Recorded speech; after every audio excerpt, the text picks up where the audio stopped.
Welcome to Meals Made with Love. I'm Jim Karras. And I'm Sabrina Karras.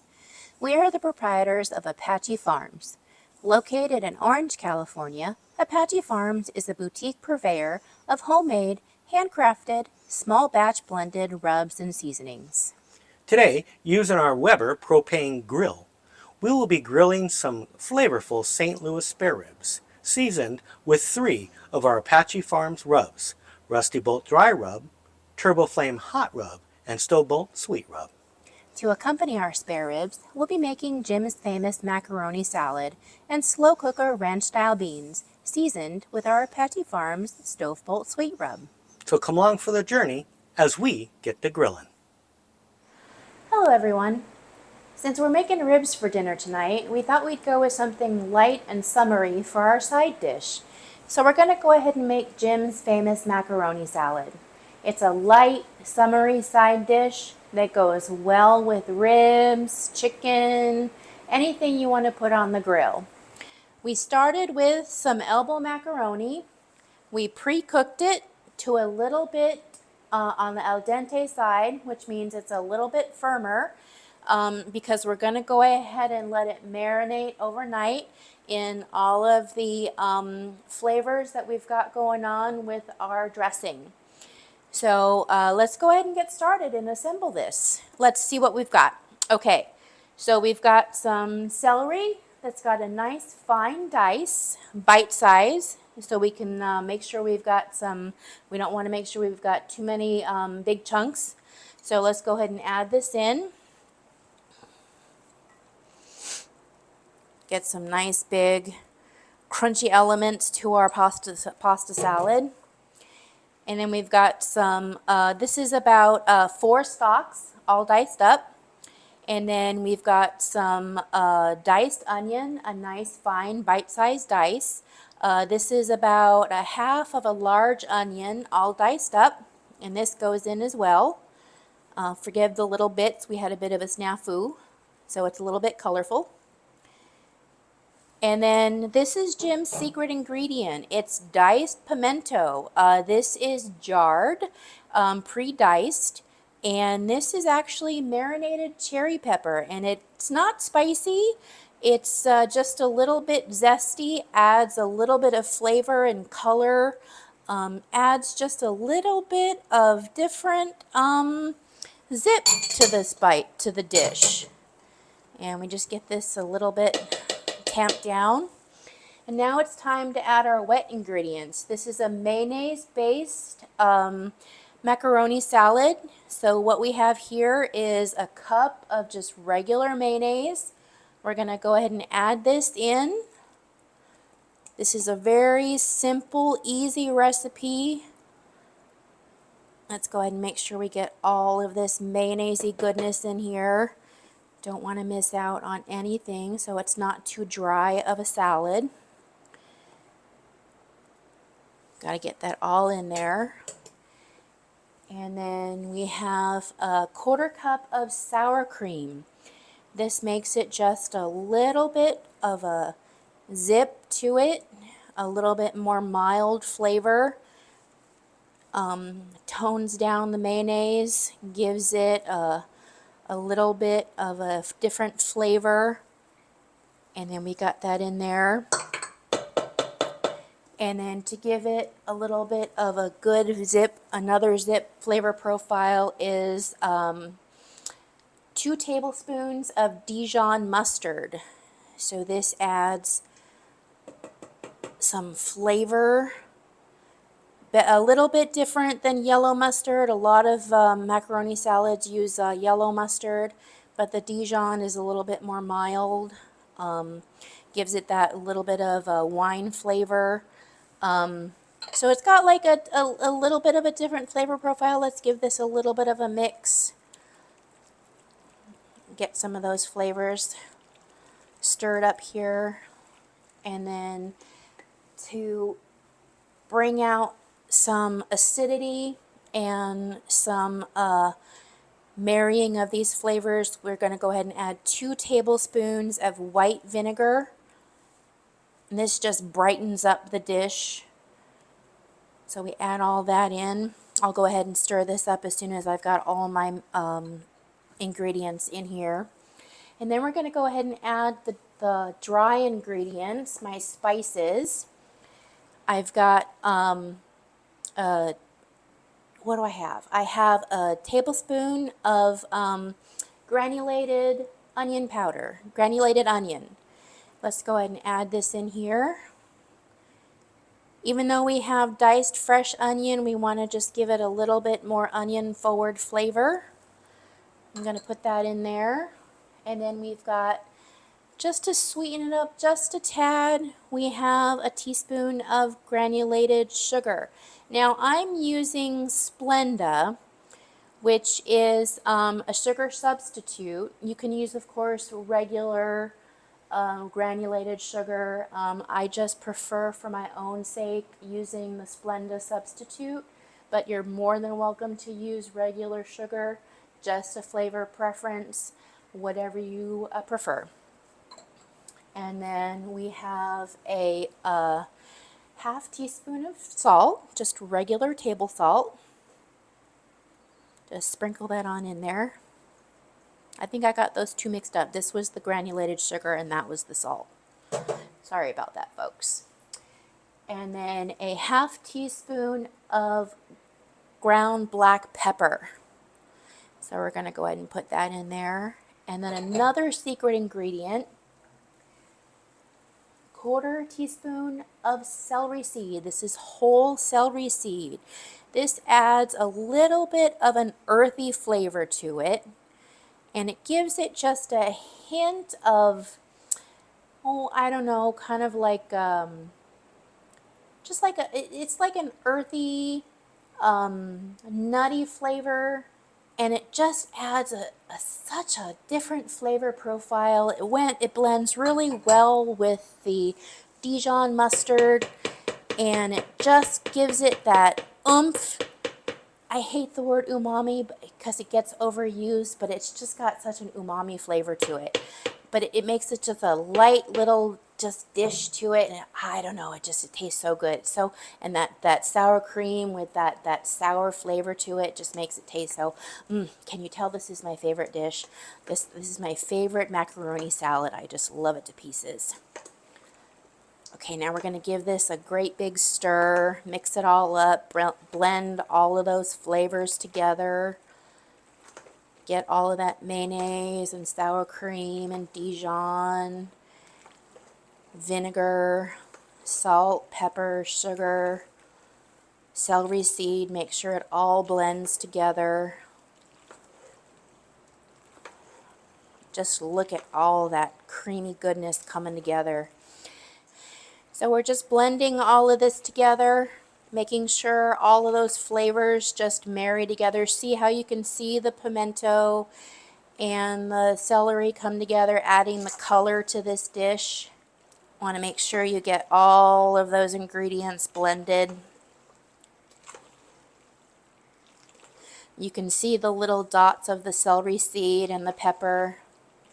I don't want to bore you with all the mixing, but it's important that you blend everything together and take the time to mix, because you want to make sure that you have a chance to incorporate all of the spices and your wet and dry ingredients together.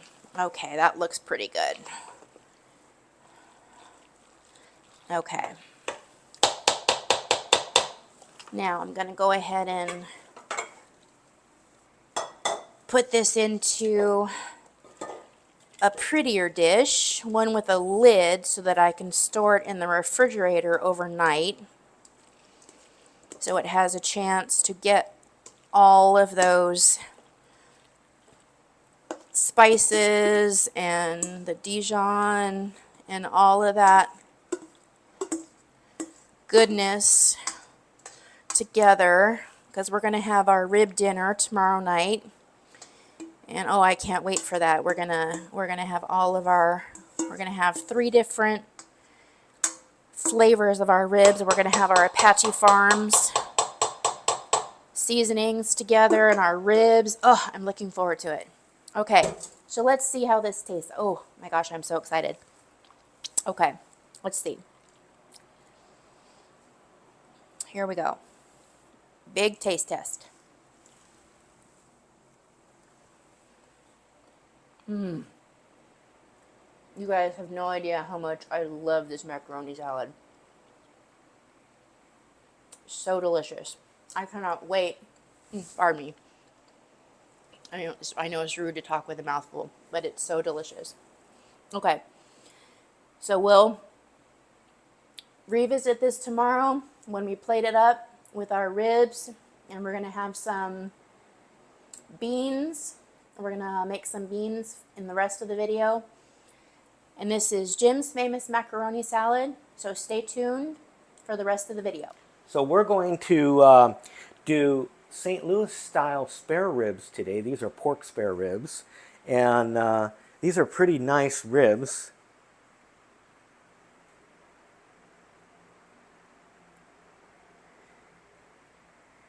And so what we hope to do is we're going to get these on the barbecue, and we're going to smoke them with on the grill with our smoke box.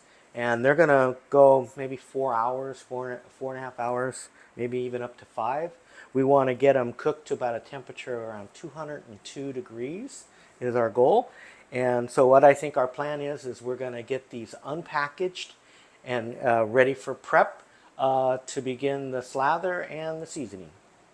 So we got our first rack unpackaged. What we're going to do is we're going to get this patted down,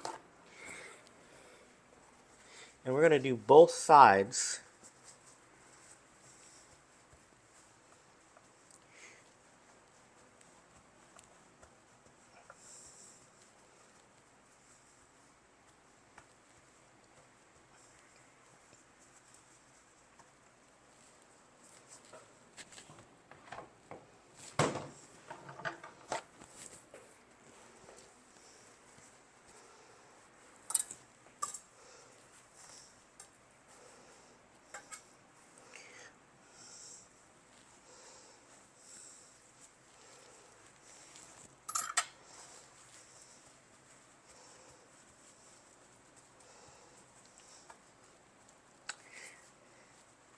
Now, this has some silver skin on it, and we're going to try to remove that. That what we can and what we can't, we will score. And to do that, you just want to get under it with your knife and get a hold of it. You can use a paper towel and the back of your knife. We also want to trim that flap. Let me get under here and get that flap. We're going to use this flap, I think.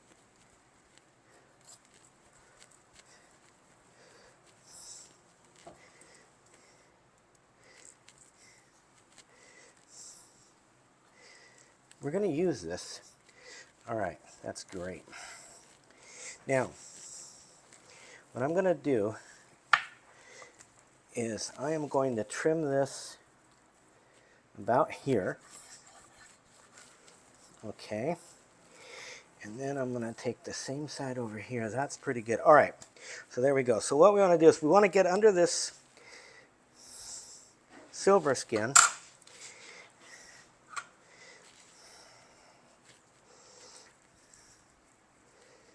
And we just want to trim this back as best we can. Just like that.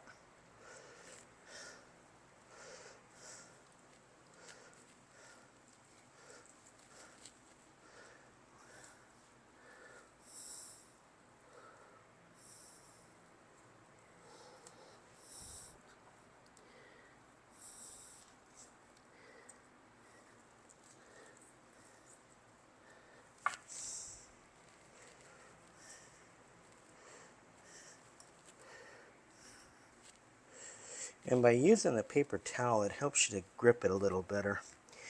But what we can't get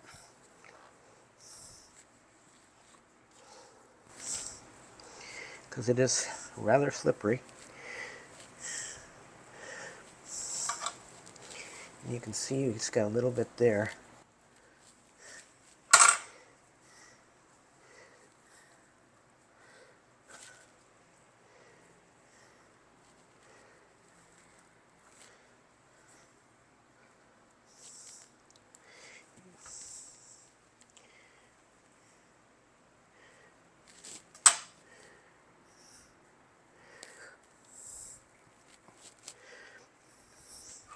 And I want to get a little bit more of this off, a little bit more of this back fat off.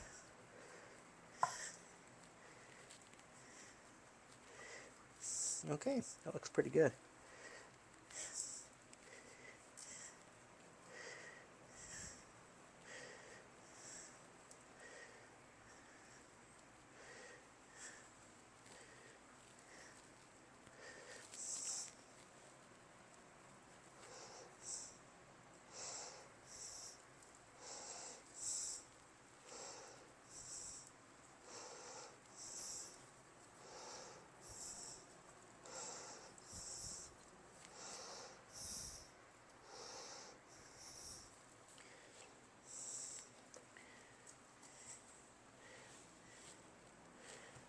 Okay, that looks really good. All right, so what we're going to do is we are going to do up the other 2 ribs, and then we'll come back and we'll get the slathering and seasoning. We've got our ribs trimmed and patted down and ready to go. We've got the silver skin removed, and we took our excess. I'll show you. We're going to trim that up, and we're going to use that in our ranch beans. That is not included in our recipe we're going to share, but we're going to add it and talk through that when we get there. Okay, so for our ribs, what we're going to do is we're going to get them moved over, and I am going to give them one more pat. They've been sitting to dry a little bit, which is good. If you have time, you can let them, after you trim them and get them patted and ready, 30 minutes helps them rest and get ready. Ours are probably a little less than that, maybe 15, 20. But okay, so what we're going to do is we're going to start on the back side. Pretty much good to go. What I am going to do is I am going to take mustard. This is just Frenchish yellow mustard. You can use any prepared yellow mustard. You also can use vegetable oil or grapeseed oil, olive oil, any sort of oil. Okay, we're going to do 3 different flavors. We're going to do one rib with the Rusty Bolt dry rub. We're going to do the second rib with the Turbo Flame hot rub. And our third rib is going to be done with Stove Bolt sweet rub. So I'm going to start with the Rusty Bolt.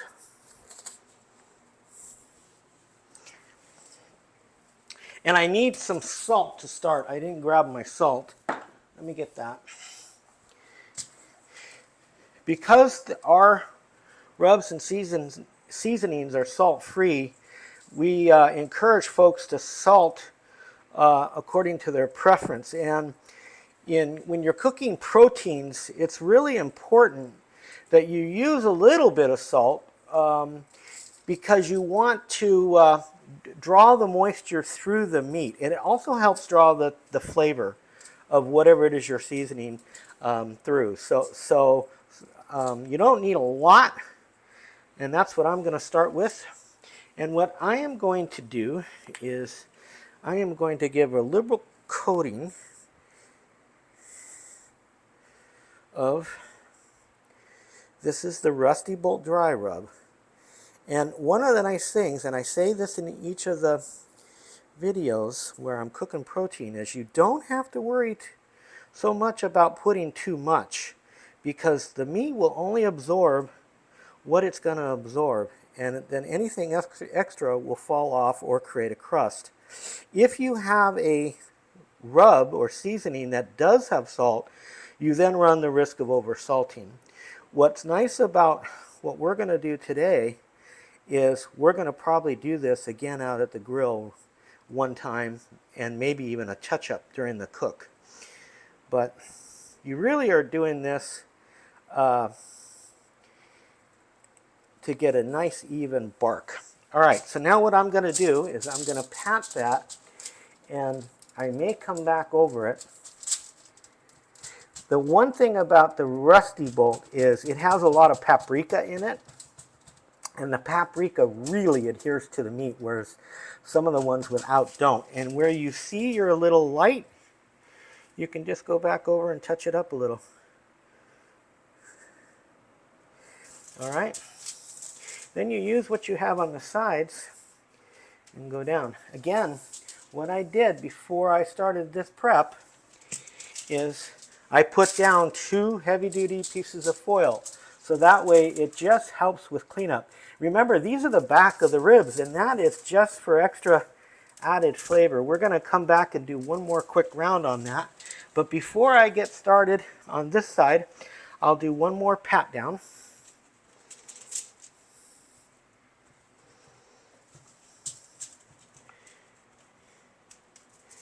Now, I don't know that I've mentioned it in any of our previous episodes, but as you may have gathered by now, I'm left-handed. And so things appear backwards to me sometimes, and I'm sure to many of the viewers, you know, it may look a little like I'm doing it awkwardly, but to me, I'm using my hands in the way that comes natural. So, you know, if you see me cross over, and that doesn't seem right, it just is because the world is always backwards for all of us lefties. So there is that. All right, let's get our mustard.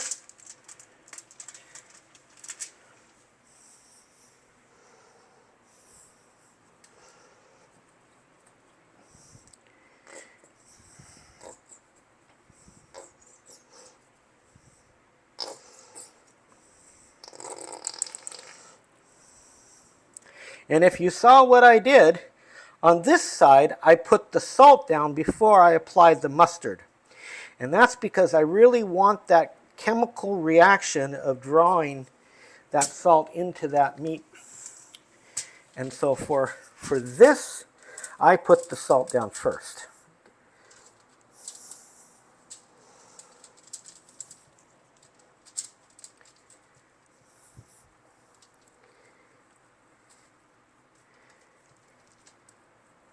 There is quite a bit of meat on this one end, and we're going to have to watch that during our cook. I probably could have trimmed that a little more, but I didn't. And so we're still using on this side, we're using the dry rub.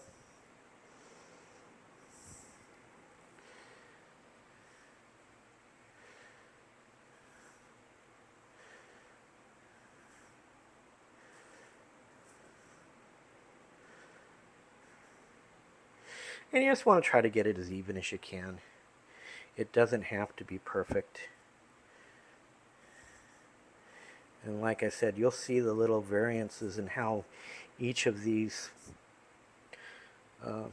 pour out as we do each of the 3 different rubs today. All right, that looks pretty good.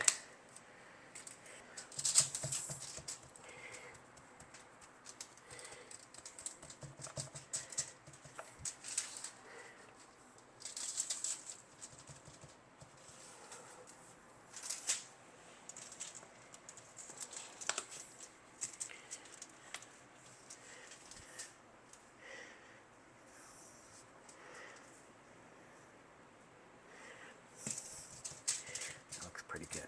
Okay, I think that one's done. We'll get cleaned up and do the next one.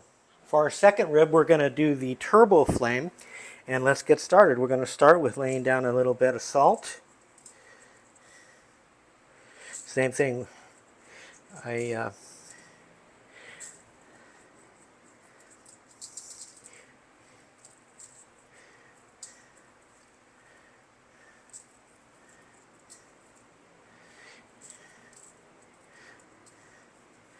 Then we want to get our binder. And you can lay the salt on the backside either way. Some people don't even do this.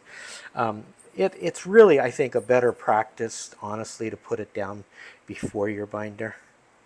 But I've seen it done multiple ways. I haven't ever tried to compare one, but because I did this other rib the other way, I guess we'll do a little comparison. All right. Okay, so now let's get this slathered. And we'll lay down our bed of turbo flame.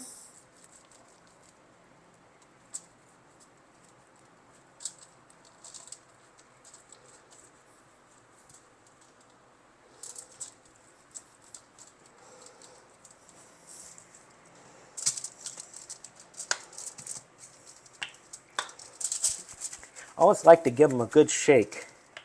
It's something I have to remember to consciously do, though. I get excited and forget. So try to remember to shake them up. Just get all that goodness incorporated. And as you'll see, this one comes out pretty good. It also has paprika in it, but I don't think it has as much, and I don't think it's the smoked paprika. I think this is just the original paprika in it.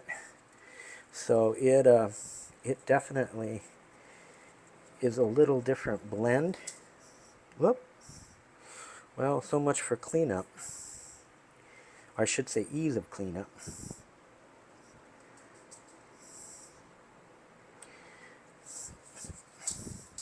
All right, that looks good.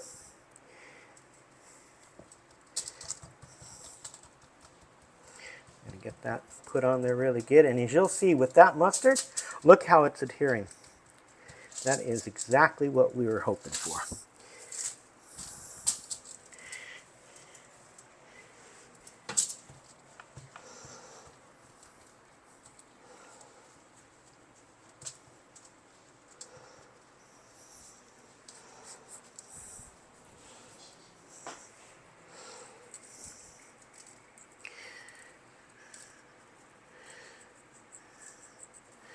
I tend to put a little more on the meat side than on the bone side for salt. I don't want to over salt it, but really you've got a little bit of leeway here. There we go, especially on ribs. Okay, that looks good. Let's get our binder.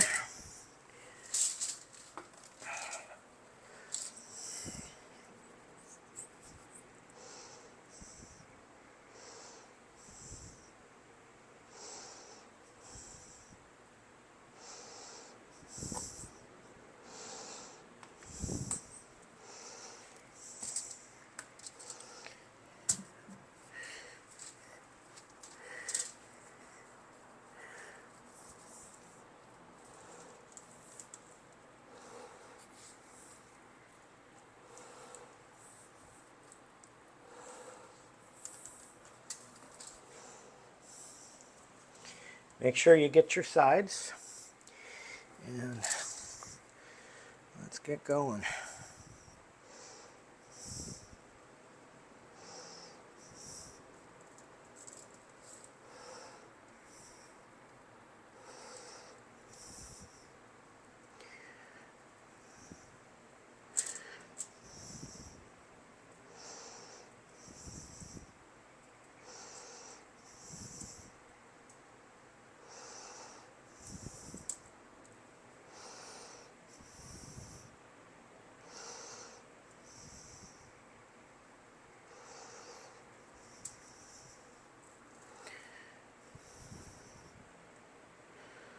Okay.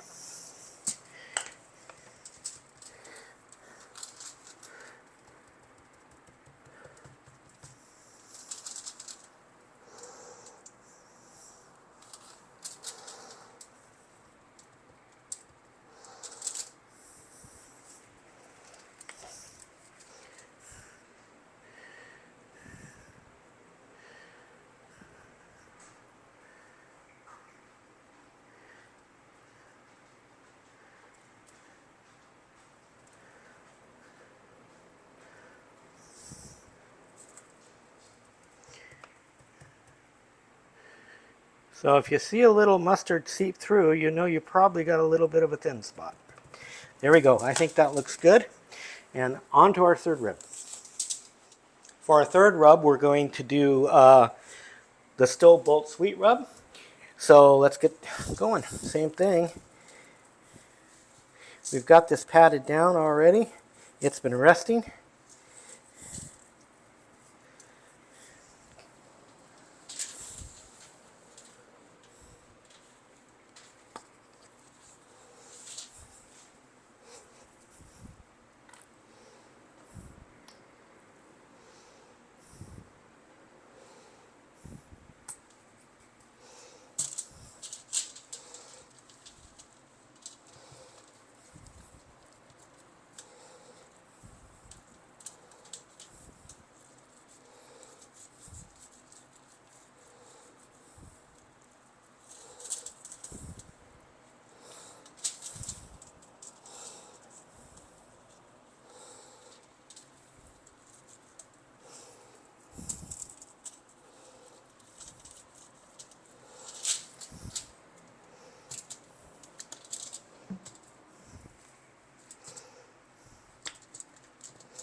This sweet rub really comes out good. Now this sweet rub has a brown sugar, it's Truvia brown sugar substitute, and that's where it derives its sweetness from.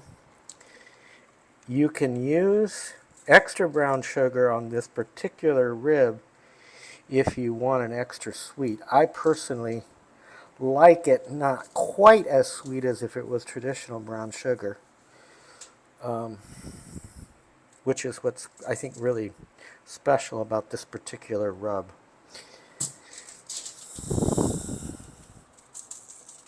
This is the back side, and we want to try to get the side. We'll get it both when we flip it over too, but to the extent that you can.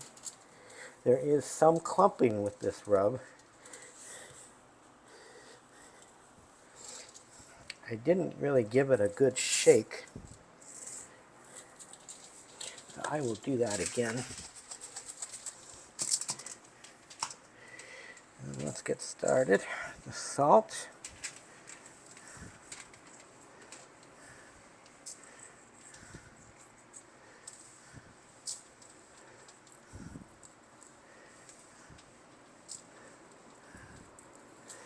Okay.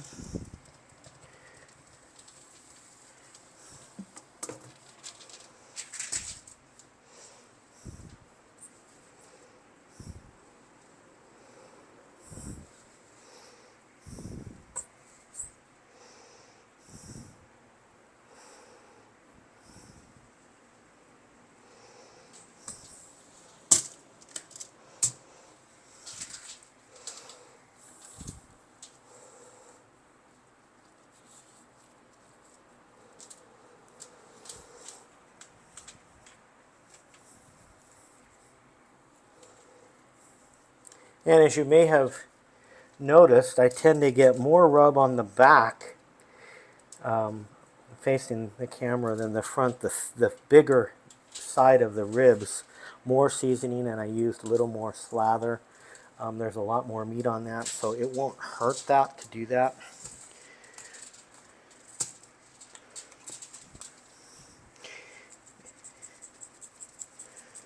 I've got some down on the end.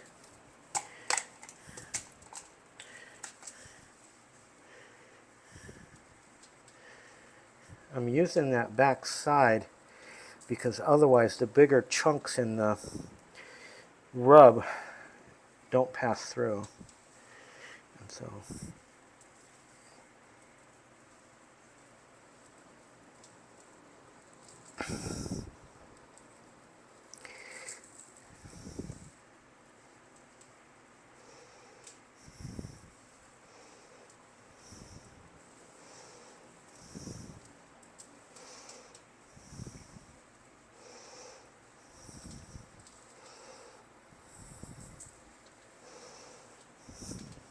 okay, that looks good.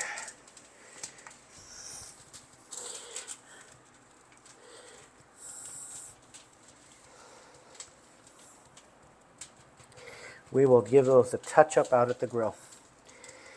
All right, so there we have it. To recap, we did our first rib with Rusty Bolt dry rub, our second rib with Turbo Flame hot rub, and this third rib we did with the Stove Bolt sweet rub.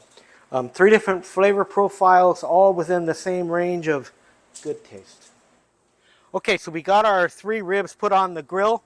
I'm going to try to, I laid them bone side down to start. We're going to cook them uncovered for about 2.5 hours, maybe 2 hours and 45. We're going to just touch this up a little bit. Actually, these look pretty good, most of them, but I'm going to hit a couple of the bare spots.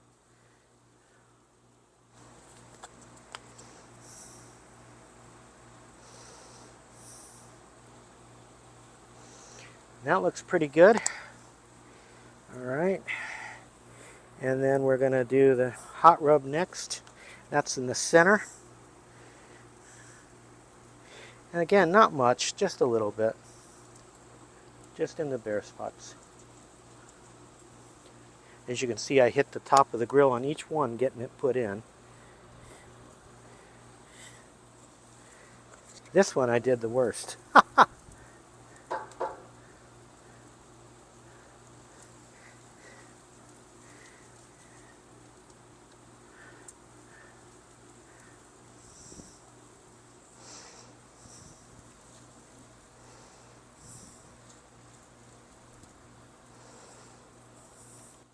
Okay, those look pretty good. All right, so now we want to get our temperature to about between 250 and 275. We're right at 263. I'm going to try to keep that, and I will check it as we go along with our temperature probes and gauges. Right now, I'm just going to let it go, and the trick is getting it. Right now I have all 3 burners going. I will eventually shut down the burners on the side over the ribs. I may let 2 burners go or 1 burner depending on how this goes. All right, I'm going to keep these down at their lowest, and we'll look at that for just a little bit. It's going to take a little bit for it to stabilize, but eventually we'll get it at the right desired temp. Again, no more than 275. This cook is about a total time from prep to finish 6 hours. Grill time between 4 and 5 hours. With 3, I'm thinking maybe 4.5. We'll see how it goes. Again, the desired temp on these, we'll try to pull them as close to 202 as we can. And with that, I think I'm going to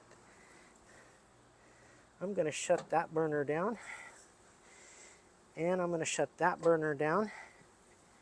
And I'm going to see how that does.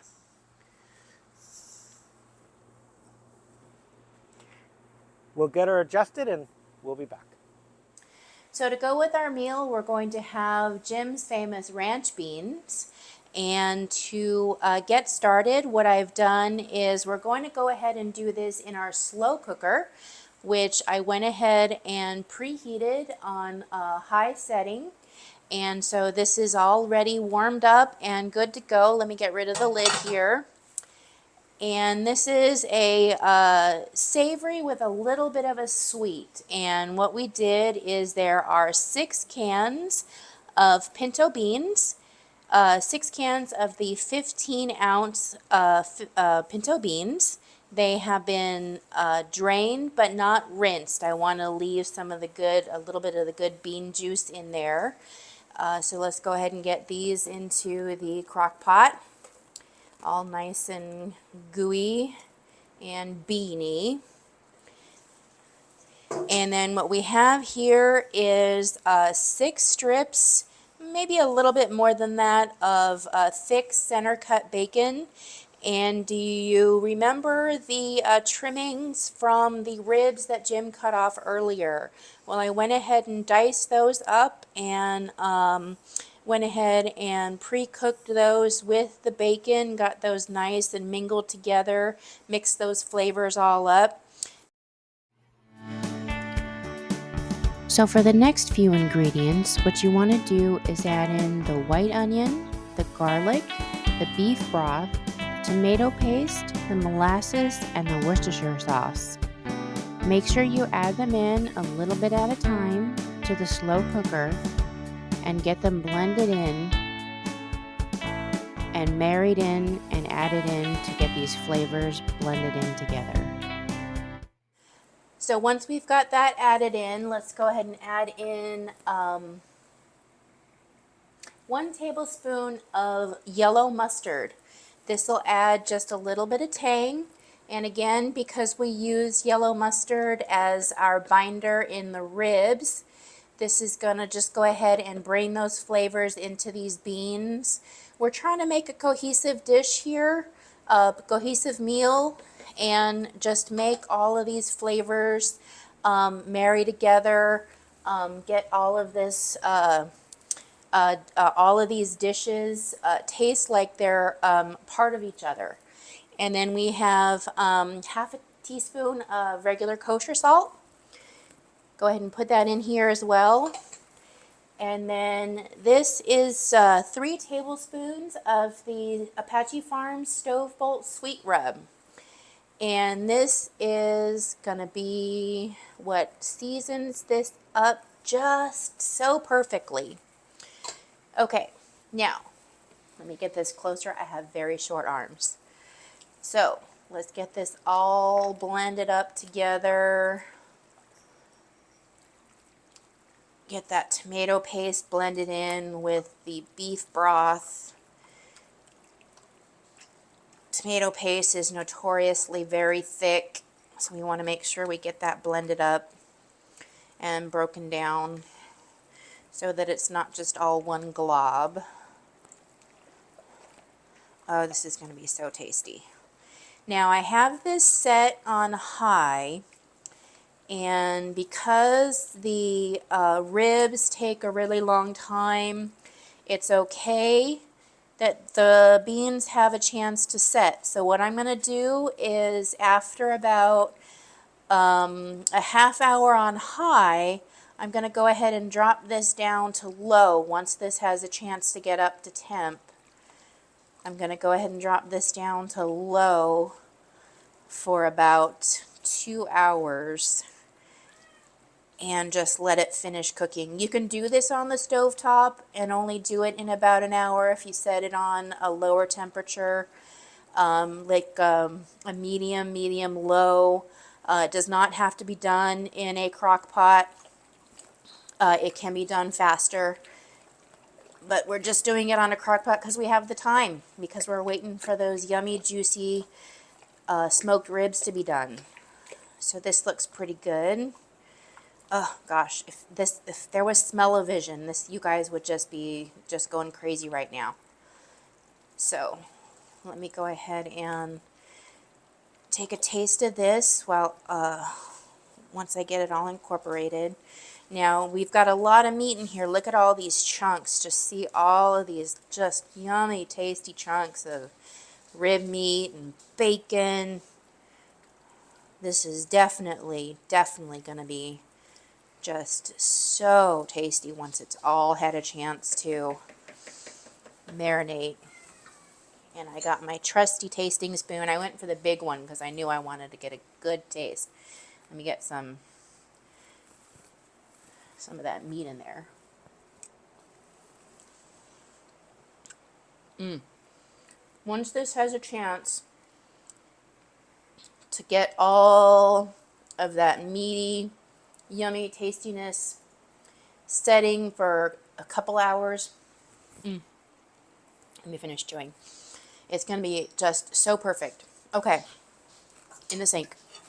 So like I said, we're going to let it set for a half hour on high, and then I'm going to drop it down and let it cook for at least 2 hours on low, and we'll check it right after 2 hours and let it, this crock pot has a warm setting, so if need be, we'll just go ahead and set it on a warm until the ribs are done.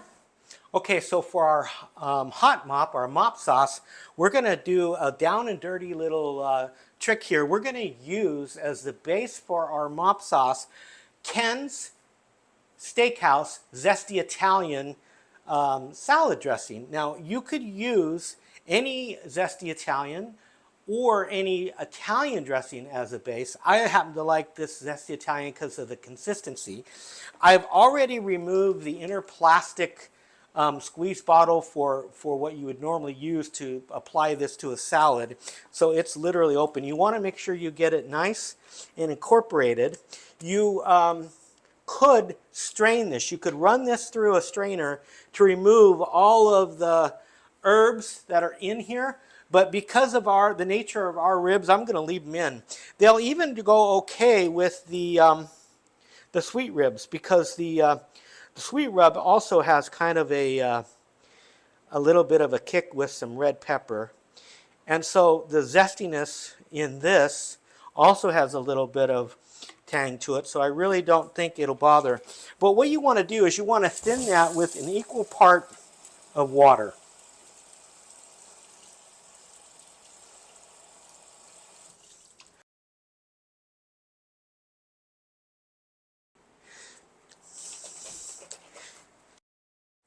What we're going to add is 3 tablespoons of our Rusty Bolt dry rub. So I have them already pre-measured. Again, 3 tablespoons of the Rusty Bolt dry rub. I'm going to get that in here. Then to that, I'm going to incorporate our water. This will help thin this out and get it to a consistency of what we need to be able to quickly mop. Now this is more than we need. We probably could have used about half of this. We're only doing 3 ribs. But normally I make a batch of this, and this is just the way to do it. Okay, so let me get this incorporated.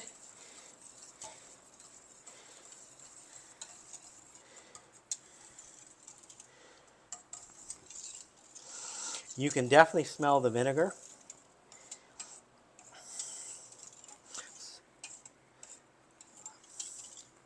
And again, we have that mustard as our slather. And there's mustard in a couple of the rubs that we're using. And this vinegar is going to complement it very well.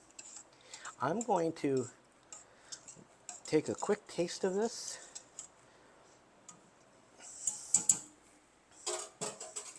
Just to make sure it's where I want it.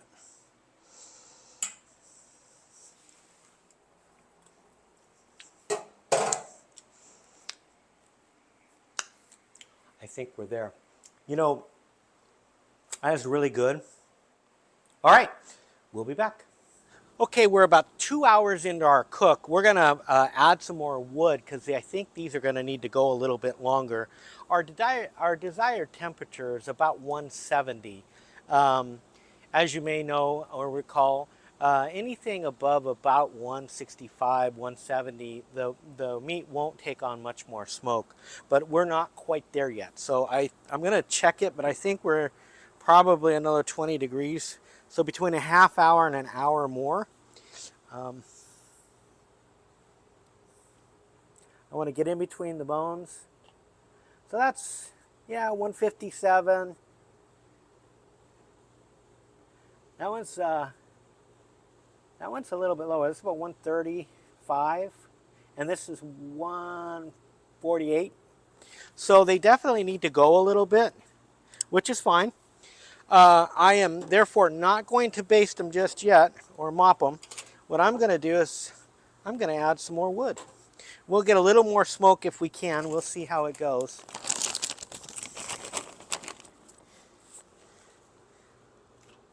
This is the hickory. We'll add a little bit of hickory. Just a little on top. And it doesn't need to be a whole lot because, again, we're not going to be smoking for much longer. But we'll give it some apple on top of that. And just try to see if we can get it to get a little more infused smoke flavor from this new wood. That's all. That's all we want to do. Again, you know, on a grill, we're not getting a heavy smoke. It just isn't reality.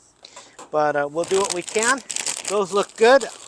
I am not going to include any wetness just yet. We're going to let those go a little bit longer. And we'll be back between 30 and an hour. Okay, so we are now another 15 minutes have gone by, thereabouts. I'm going to go ahead and do a mop on these. We're still getting a little bit of smoke. You can smell the smoke. I don't need to check the temp because I know we've still got some room yet. But I want to get a little bit of moisture on there. You can tell they're starting to pull back here just a little. You can see the spread on the bones. We still have ways to go, but we're headed in the right direction. So I am going to do a light mop, and I mostly just want to drizzle.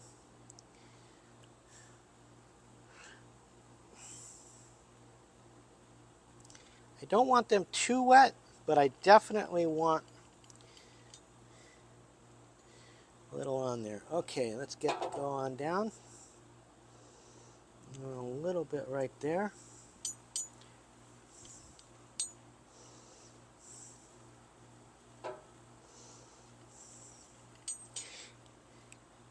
This will help the caramelization along. And we'll probably check these again in another 15 real quick.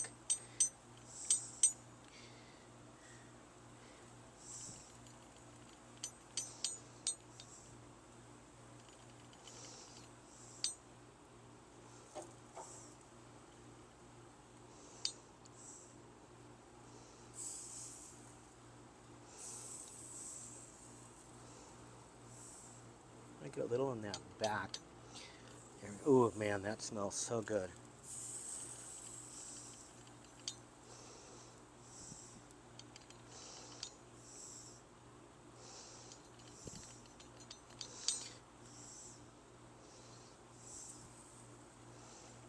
Okay, that looks really good. Okay, I'm going to let that rest like that. Set that back there. And those look good. And we'll come back in just a little and check them again. Okay, we've been holding pretty good between 250 and 275. I think we're going to take a quick temperature check and see how close. We're still getting some good smoke. This is the one that was a little bit low. It's a little farther. Might have to. That one is just holding, so it's in the 130s. I may have to move these. These are a little bit farther from the heat. See, that one's close. That is there. That one is ready to come off. I can let it go a little bit longer, but what I think I'm going to do is I am going to rotate these.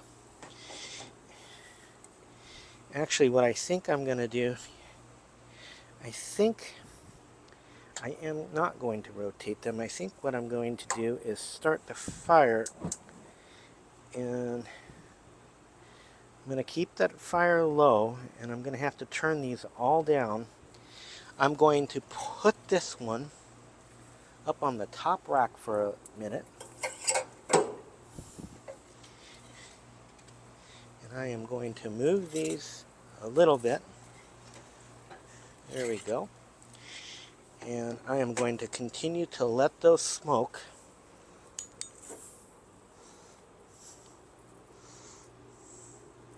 But I'm going to go another 15 minutes on this one. And then I will pull it and wrap it. And these I'm going to let go until they get the temp.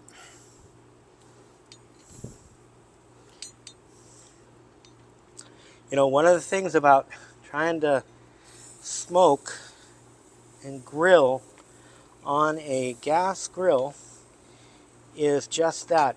There are hot spots and there are uneven spots, and every grill is different.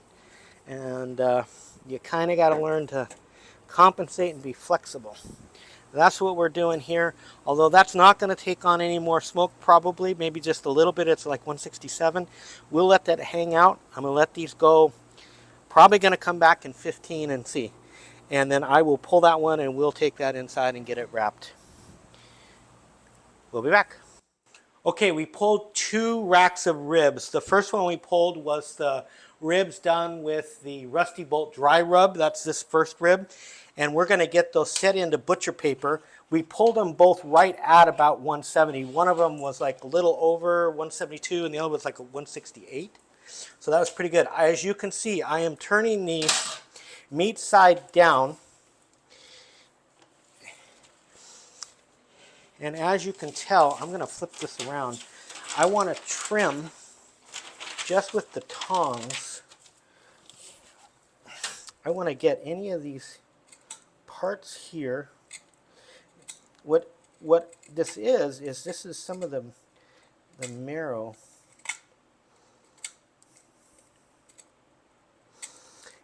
And it causes it to crust. So I'm going to take that.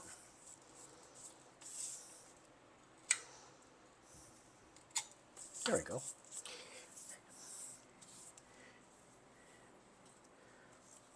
And I just want to get that out of here. Okay.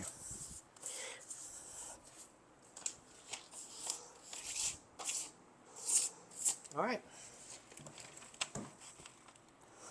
Otherwise, they look great. So now, what we're going to do for the rest of this cook, they're going to go about another hour. We want to take them up from the 170, and of course they've dropped in temp by now. We're going to take them back up to 202 and then pull them at 202.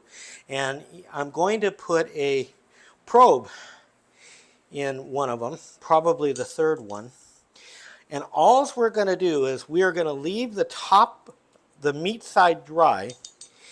I don't really want it pooling. I just want a small amount. So I am going to mop over. And why I'm only going to do the bone side. And the idea being is when we wrap them, they're going to start to sweat, and I want them to breathe. And so what I want to do is actually, I want to do it this way. I want to bring this over, and I want to bring that rib out just a little more to where that is just about there.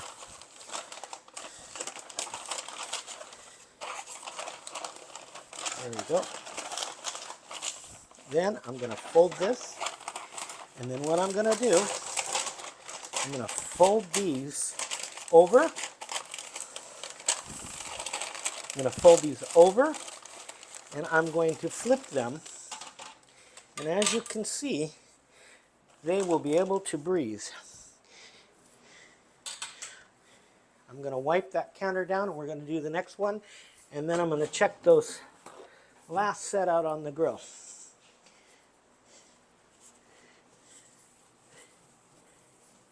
Now, a lot of people will add different things, and you know, you can do pads of butter. You could use some pineapple and apple juice in with some vinegar, but I want to stay true to the rubs for this cook, and we'll see how it turns out.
It's not that I don't want crust, I do, but I also don't want any bitterness, and these little ends can sometimes be bitter.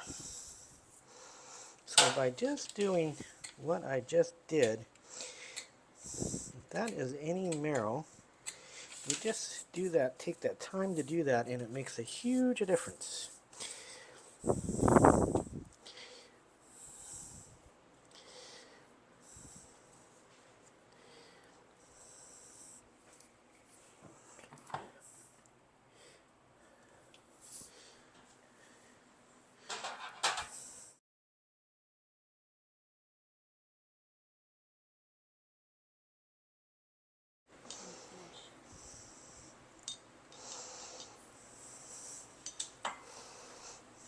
Okay, I think we're good.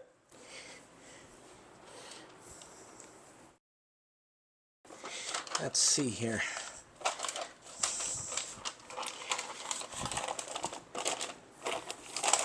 That's what I'm looking for. Okay. Yeah. That's what I want. Right about there.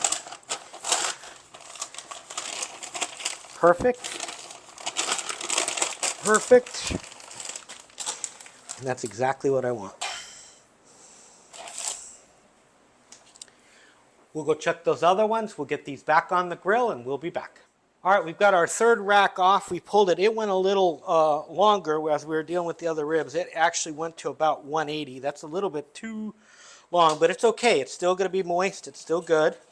You'll see on the backside here, we had a little bit of crusting, but we got it in time. So I am going to slide that up to about there. We will mop this backside. And again, we don't want a whole lot. We just want a little bit. I just want a little bit like that. And that's about all we want.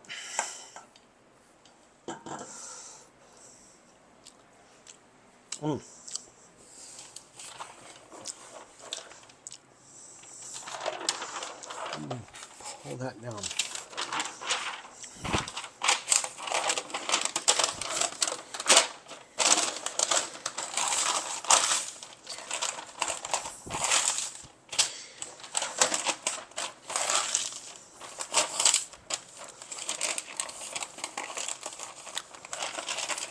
That is zippy.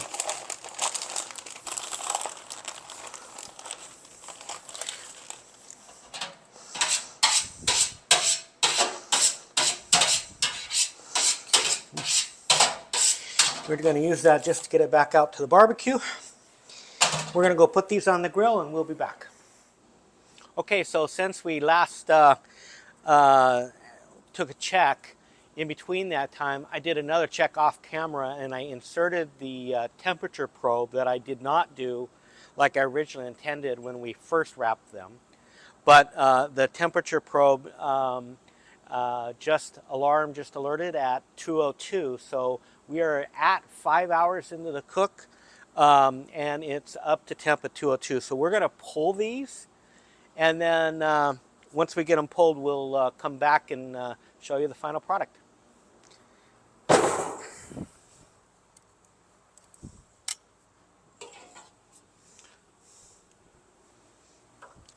Okay, so I'm going to put these in order. This is the dry rub. This is the turbo flame.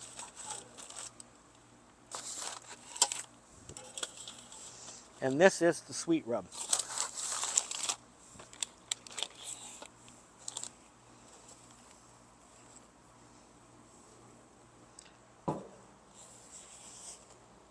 We'll take them inside and let's take a look. Okay, we got them inside. These are really warm. I am going to still let them rest, but I wanted to give you a glimpse of how they look, and we'll give you another shot after they've had a chance to rest. But as you can see, the paper kept them moist.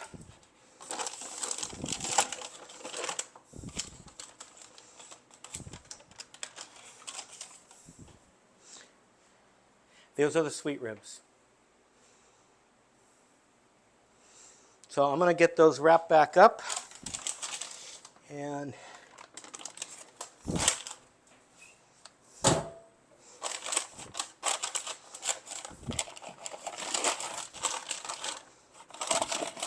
we're going to let these just hang out.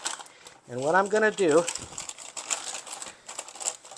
is I am going to turn them exactly like that back onto this thing, and we are going to stack them. And then what I'm going to do, I think I'm just going to leave them. I'm going to just let them sit like that. I'm going to drop them in the lower oven, and just let them rest for about 45 minutes. We'll be back. Okay, we've got our ribs here out of the oven, and we're going to start with the sweet ribs. You've already seen these. And what I'm going to do is I'm going to place them right there.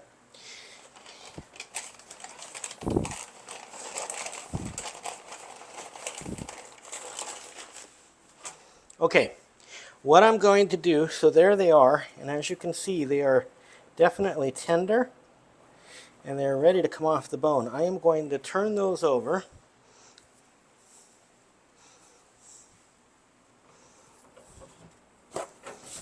And I am going to cut those right down the center of one rib.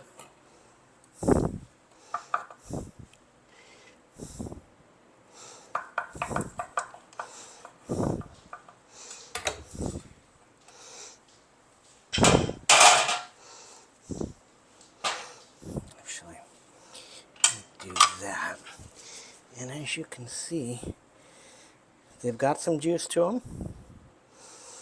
And they are ready to go. I will taste one, but these are not the ones I'll taste. I'll taste the Turbo Flame. Well, okay. So let me get this over.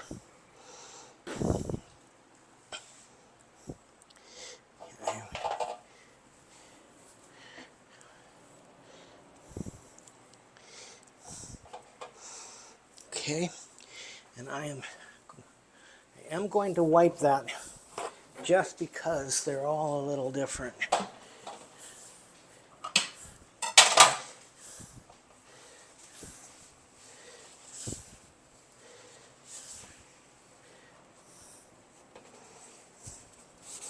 All right, let's look at the next set.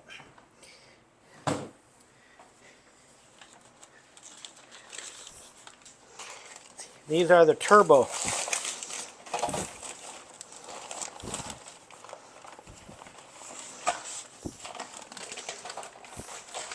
This is the one I put the probe in.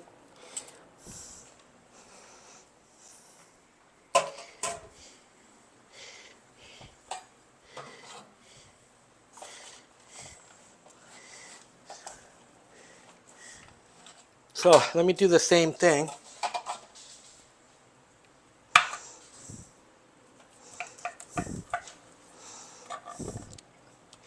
And even though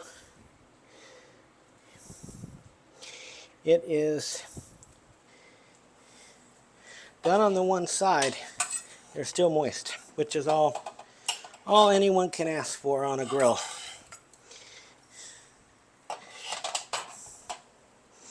And then my last one, we'll do the same thing.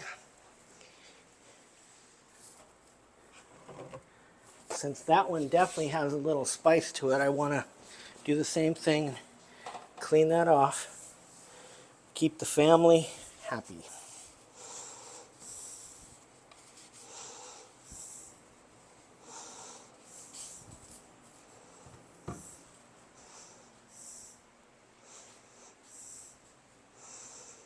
Okay.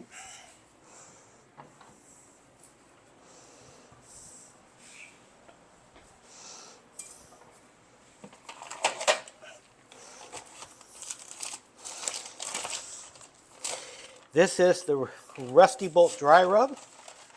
And as you can see on this paper, by turning the rib side down, the top side breathes. And that's what allows the moisture to continue through.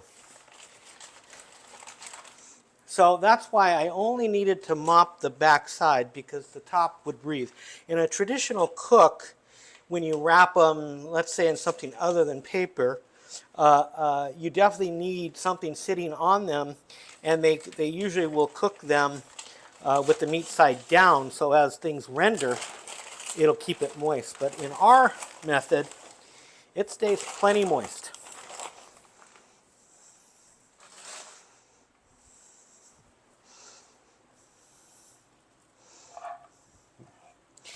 Definitely it's got some pull.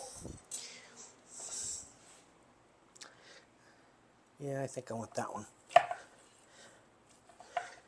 Oh, that rib came right out. Those are definitely done. And I'm going to use the back of the knife. And I don't know if you can see that, but there's definitely a little bit of juice. And so with that,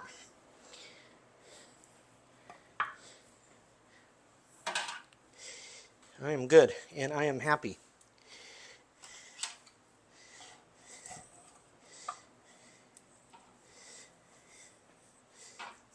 Okay.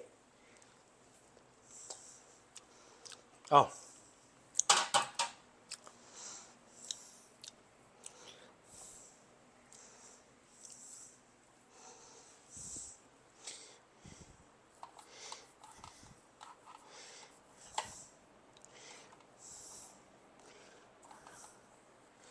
I can't quite see what I'm doing there, but That's what I wanted to do.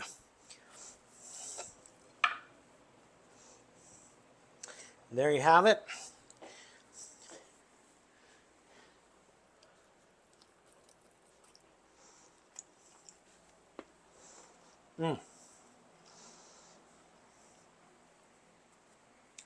Not as much bark as you would get with the traditional smoke, and not the traditional smoke wing.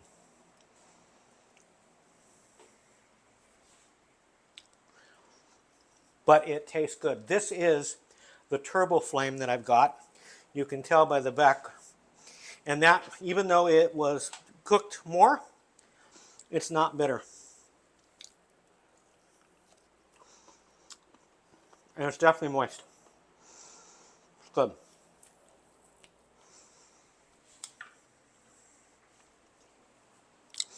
All in all, it was a good cook. I think we're going to have good eats. I think Sabrina's going to plate up the final meal, and we'll be back. Thank you for joining us. We had fun sharing this cook with you. Just a note about this episode.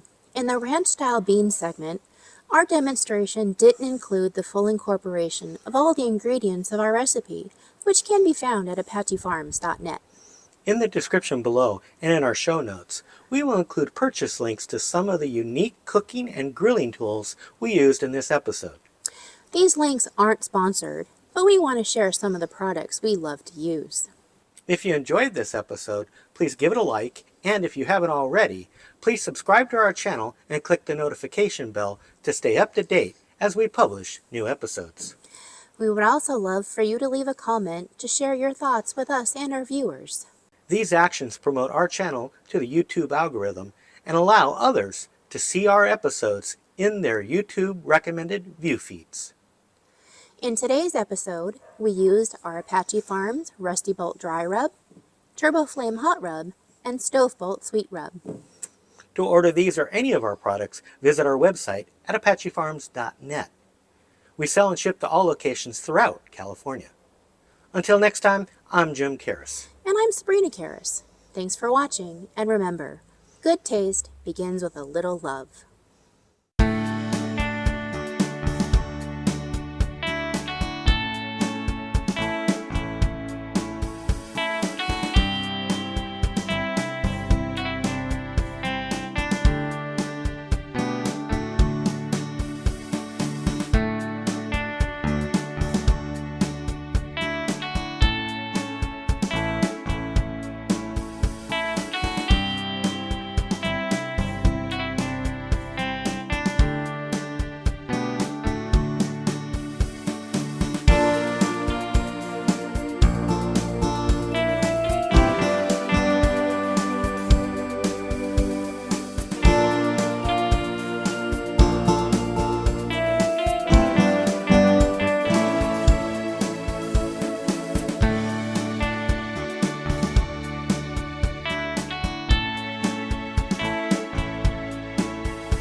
PKG Media Works.